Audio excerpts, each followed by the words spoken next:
نہیں ہونا چاہیے. اعدلو، انصاف کی بات کرو، انصاف کا معاملہ کرو.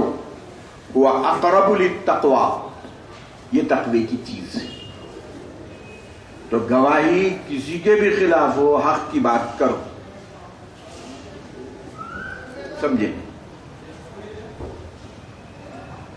واتقوا اللہ ان اللہ خبیر بما تعملون.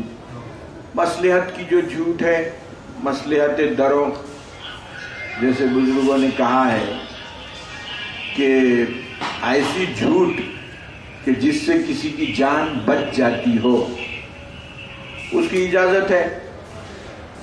جیسے بیوی ہے، اس کو جھوٹ بولنے کی اجازت ہے آپ کو. اس کو منانے کے لیے، تعلقات استوار کرنے کے لیے آپ بول سکتے ہیں کہ آپ چاند ہیں، حالانکہ نہیں ہے انہوں چاند،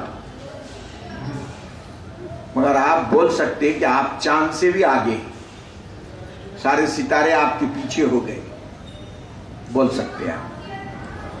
سعدی علیہ الرحمن نے ایک واقعہ لکھا کہ ایک بادشاہ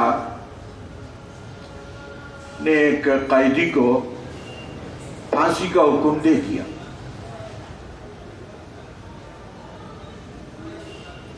اب وہ قیدی نے جب دیکھا کہ پھانسی کا حکم ہی ہو گیا ہے تو انہیں بادشاہ کو بڑے بڑے مغلظات میں گالیاں دینا شروع کر دیا. بادشاہ بھی سن رہا ہے اس کو، وزیر بھی سن رہا ہے.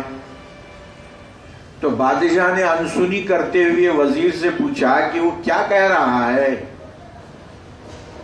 تو وزیر نے کیا کہا، حضور وہ آپ کی تعریف کر رہا ہے اور جان بخشی کی گزارش کر رہا ہے. حالانکہ گالیاں دے رہا ہے وہ، بادشاہ بھی سن رہا ہے. ایک دوسرے صاحب تھے جن کو بدعزمی ہو گئی تھی حق بولنے کی. انہوں نے کیا کہا، انہوں نے کہا نہیں حضور، یہ وزیر صاحب جو ہے جھوٹ بول رہے ہیں، حقیقت میں وہ آپ کو گالیاں دے رہا ہے. تو بادشاہ نے کہا کہ تمہاری سچائی، اس کی جو جھوٹ ہے وہ بہتر ہے تمہاری سچائی سے، اس لیے کہ اس کی جو جھوٹ ہے اس کی جان بچ رہی ہے اور میری عزت بچ رہی ہے. اور تمہاری جو جھوٹ ہے، تمہاری جو سچائی ہے وہ فتنہ انگیز ہے، اس سے اس کی جان بھی جا رہی ہے، میری بھی عزت داؤ پہ لگ گئی ہے. دروغ مصلحت آمیز بے از راستی فتنہ انگیز، سعدی علیہ الرحمن نے لکھا ہے. دروغ مصلحت آمیز بے از راستی فتنہ انگیز. تو وہ اپنی جگہ ہے، لیکن جہاں گواہی کی بات ہے، جہاں کسی کی جائیداد جا رہی ہو، جہاں کسی پر حد نافذ ہونا ہے، جہاں امت کے خیر و شر کے فیصلے ہو رہے ہوں، تو ایسی جگہ حق بولنے سے اور ایسی جگہ صحیح جگہ ووٹ دینے سے آدمی کو ڈرنا نہیں چاہیے. اگر دیکھتے دکھاتے آپ نے غلط آدمی کا انتخاب کر لیا تو وہ جتنے قتل کرے گا، جتنے چھرے مارے گا، اس میں آپ بھی برابر کے شریک ہوگی. جہاں جہاں بھالے مارے گا، وہ برچھے مارے گا، ظلم و زیادتیاں کرے گا، جہاں جہاں وہ انصاف کے خلاف کام کرے گا، اور اس کے نزدیک کیا ہے کہ وہ حق اور باطل اور سچ اور جھوٹ کچھ نہیں ہے. پارٹی کا حکم کیا ہے؟ جو حکم جو ہے وہ سینٹرل آفس سے ملا اس کو، وہ نافذ کرتا ہے. جھوٹ، سچ، حق، غیر حق، اس کی کوئی فکر نہیں ہو.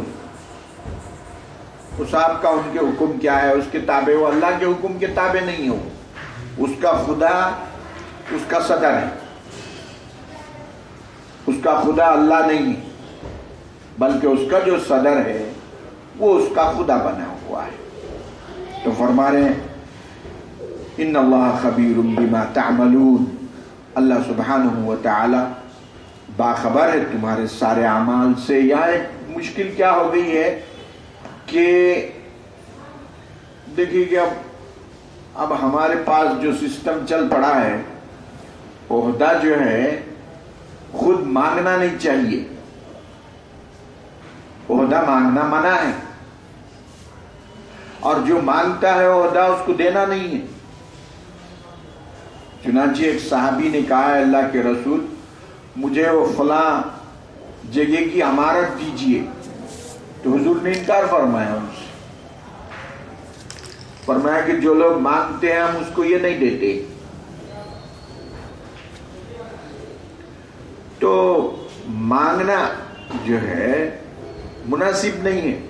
لوگ سارے حضرت یوسف علیہ السلام کی مثال دیتے ہیں کہ حضرت یوسف نے خود کہا تھا اجعلنی علی خزائن الارض، کہ مجھے زمین کے انی حفیظ علیم، کہ مجھے زمین کے خزانوں کا مالک بنائیے، میں حفاظت کرنے والا اور امانت دار ہوں، حضرت یوسف نے کہا تھا۔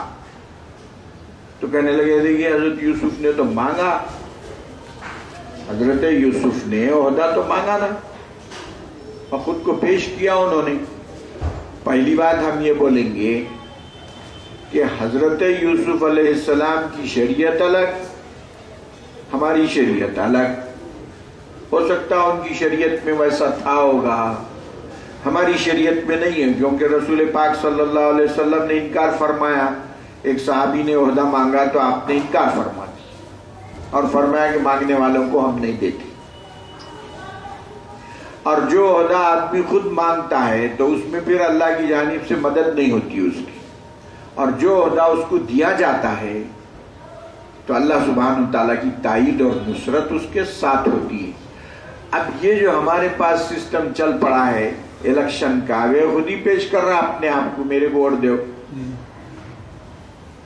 یہ جو ہے خود ہی اپنے آپ کو پیش کر رہا ہے کہ میرے ووٹ دیجئے، مانگتے پھر رہا گھرے گھر، چیخ رہا، چلا رہا، مہینہ 2 مہینے 4 مہینے آوازیں لگا رہا، پیسہ خرچ کر رہا، دنیا بھر کی محنت کر رہا، اور بول رہا کہ میرے کو دو، میں قابل ہوں۔ سسٹم اسلامی سسٹم کے خلاف ہے۔ پھر کریں گے کیسا؟ کریں گے ایسا کہ کوئی مسلم تنظیم بنے اور وہ کسی کو قابل سمجھ کے پیش کرے، کسی یہ لائق ہے، تو پھر اس کو ہم بھی لائق سمجھیں۔ تو اللہ سبحانہ وتعالیٰ فرما رہے ہیں والذین کفروا وکذبوا بآیاتنا اولئک اصحاب الجحیم، کہ جن لوگوں نے کفر کیا اور ہماری آیتوں کو جھٹلایا، یہ جو باتیں ہم بتا رہے ہیں اس کی تکذیب کی اور اس کے مطابق عمل نہیں کیا، تو پھر وہ دوزخ کے ایندھن ہوں گے۔ اب اس کے بعد ایک بات یہ آ رہی ہے کہ رسول پاک صلی اللہ علیہ وسلم بنو نذیر یہودی قبیلہ تھا، اس کے پاس گئے۔ حضرت ابو بکر، حضرت عمر، حضرت علی تینوں ساتھ تھے حضور کی۔ ان کے ایک محلے میں تشریف لے گئے کہ وہاں وہ بنی عامر والوں نے مسلمانوں کے 2 آدمیوں کو قتل کیا تھا، اور اس کی دیت دینا یہودیوں نے بھی طے کیا تھا کہ ہم اس کی دیت آپ کو دیں گے، لیکن دے نہیں رہے تھے۔ تو رسول پاک علیہ السلام وہ دیت کے مسئلے کو حل کرنے کے لیے بنو نذیر کے قبیلے میں گئے اور جا کے ایک جگہ بیٹھ گئے۔ تو کعب بن اشرف یہودیوں کا سردار بھی تھا اور ان کا عالم بھی تھا اور انتہائی شریر آدمی، وہ موقع تاڑ کے اس نے آپس میں مشورہ کیا یہودیوں سے اور کہا کہ دیکھیے اس سے اچھا موقع کہاں ملے گا کہ وہ آپ کے محلے میں آئے ہوئے ہیں اور تنہا ہے، اب اس سے بہتر کوئی موقع نہیں ملے گا، ان کو آپ لوگ حملہ کر کے قتل کر دو۔ اتنا تنہائی میں وہ کہاں ملے گی؟ اور پھر سارا قصہ ختم ہو جائے گا۔ اس نے لوگوں کو پیچھے سے سازش کر کے تیار کر دیا، تو انہوں نے کیا کیا؟ حضور علیہ السلام جس دیوار کے نیچے بیٹھے ہوئے تھے، اس دیوار پہ ایک چکی کا بہت بڑا پاٹ لے کے بس لڑکانا ہی چاہ رہے تھے۔ حضرت جبریل علیہ السلام تشریف لائے اور حضور کو انہوں نے فوری ہٹا دیا اور وہ نیچے بازو گر گیا۔ حضور بازو ہٹے، وہ گر گیا نیچے، انہوں نے پھینک دیا نشانے سے، لیکن حضرت جبریل نے آ کر حضور کو اور حضرت عمر، حضرت ابو بکر کو بازو ہٹا دیا، اور حضور جو ہی ہٹے، وہ تو گر ہی رہا تھا، بازو ہٹ گیا، نیچے گر گیا، اور ان کی کوشش رائے گاہ ہو گئی۔ فرما رہے ہیں یا ایھا الذین آمنوا اذکروا نعمت اللہ، اے ایمان والو اللہ کی نعمت کو یاد کرو، علیکم جو تم پر کی گئی ہے، اذ ہم قوم، جبکہ قوم بنو نذیر نے ارادہ کیا تھا، ان یبسطوا الیکم ایدیہم، کہ اپنے ہاتھ دراز کریں تمہاری طرف، یعنی رسول پاک علیہ السلام کے بارے میں ایسا کریں، فکف ایدیہم عنکم، اللہ سبحانہ تعالیٰ نے ان کے ہاتھوں کو تم سے روک اور